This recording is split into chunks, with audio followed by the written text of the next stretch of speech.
Ladies and gentlemen, welcome to mini Singapore. Market plus কিংবা minus কোনো ঘটনাই নয়। মিনি সিঙ্গাপুর অপ্রতিরোধ্য। মার্কেটে মাইনাস দেখে সবার যখন ঘাম ছুটছিল, এর মধ্যে মিনি সিঙ্গাপুর একটি স্টকে প্রফিট বুক করলো। স্টকটি হলো ওরিয়ন ইনফিউশন। ওরিয়ন ইনফিউশন আমরা বাই সিগন্যাল দিয়েছিলাম 360 প্লাসে। আজ আমরা সেল সিগন্যাল দিয়েছি 405 থেকে 410 লেভেলে। তাছাড়া কাল রাতেই আমরা আমাদের মেম্বারদের যে স্টকগুলিতে প্রফিটে আছে 30% শেয়ার অফলোড করে দিতে বলেছিলাম।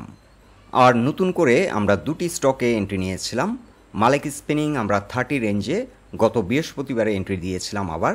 আর ফেক ডিল আজ নতুন করে এন্ট্রি নিয়েছি 17 টাকা 50 পয়সা লেভেলে। আজকের এই মাইনাস মার্কেটেও আমাদের সোনালী পেপার এবং কোহিনুর আজ চমক দেখালো। যারা যারা আমাদের মিনি সিঙ্গাপুরে যুক্ত নেই, এদিক সেদিক ঘোরাঘুরি করে দেরি না করে এখনই যুক্ত হয়ে যান। এখন আমরা ফিরে যাচ্ছি মূল আলোচনায়। আজ দিন শেষে মার্কেট ক্লোজ হলো 5351 পয়েন্টে। মার্কেট আজ রিসেন্ট ট্রেন্ড লাইনটি ব্রেক করলো। সে সাথে মার্কেট পরপর কয়েকটি সাপোর্ট ব্রেক করে আজ বেয়ারিশ ক্রিয়েট করলো। আমরা আশা করেছিলাম মার্কেট হয়তো আজকে 5390 পয়েন্ট থেকে ইউটার্ন নেবে, কিন্তু পরপর কয়েকটি সাপোর্ট ভেঙে গেছে। তাই আপাতত মার্কেট আরও কয়েকদিন কারেকশন হতে পারে। মার্কেটের এখন একটি সাপোর্ট হলো 5330, এরপর 20 এর সাপোর্ট লাইনটি আছে 5283 পয়েন্টে। সবাইকে এখন 5190 পর্যন্ত মার্কেট কারেকশনের জন্য মেন্টালি প্রিপেয়ার থাকতে হবে। মার্কেট কারেকশন হলো মার্কেট ডেভেলপমেন্টেরই একটা অংশ। কারেকশন ছাড়া মার্কেট একটানা বাড়বে না। আমরা এখন একটি প্রজেকশন রাখলাম, মার্কেট হয়তো ABC কারেকশন প্যাটার্ন অনুসরণ করতে পারে।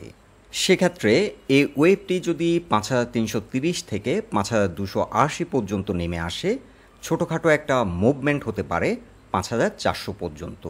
আর সি ওয়েভটি 5190 পর্যন্ত নেমে আসতে পারে। এটি হলো একটি সিম্পল কারেকশন প্যাটার্ন, কিন্তু মার্কেট ডিফারেন্ট প্যাটার্নও অনুসরণ করতে পারে। মানি ফ্লো ওয়াইজ বরাবরের মতোই pharmaceuticals, textile, bank, engineering, food and allied, paper and printing এই সেক্টরগুলিতে আজ মানি ফ্লো বেশি লক্ষ্য করা যাচ্ছে। আজকের মার্কেট সেন্টিমেন্ট ছিল বেয়ারিশ। সেক্টর ওয়াইজ বিবেচনা করলে আজকের দিনে বেশিরভাগ সেক্টরই কারেকশন হয়েছে। এখন প্রশ্ন হলো মার্কেটের এই কারেকশনে কি করা যেতে পারে। আপনি যদি খুবই একজন বিচক্ষণ ব্যক্তি হয়ে থাকেন, তাহলে এক সপ্তাহের জন্য বউ বাচ্চা নিয়ে শ্বশুর বাড়ি চলে যেতে পারেন। বর্তমান যুগে এক সপ্তাহের খরচ কিন্তু কম নয়, সেটা না হয় শ্বশুর মশাইয়ের ঘাড়ে তুলে দিলেন। এছাড়া আপনি চাইলে ফান্ডামেন্টালি স্ট্রং কোম্পানিগুলোকে এখন ধীরে ধীরে অ্যাকুমুলেট করতে পারেন।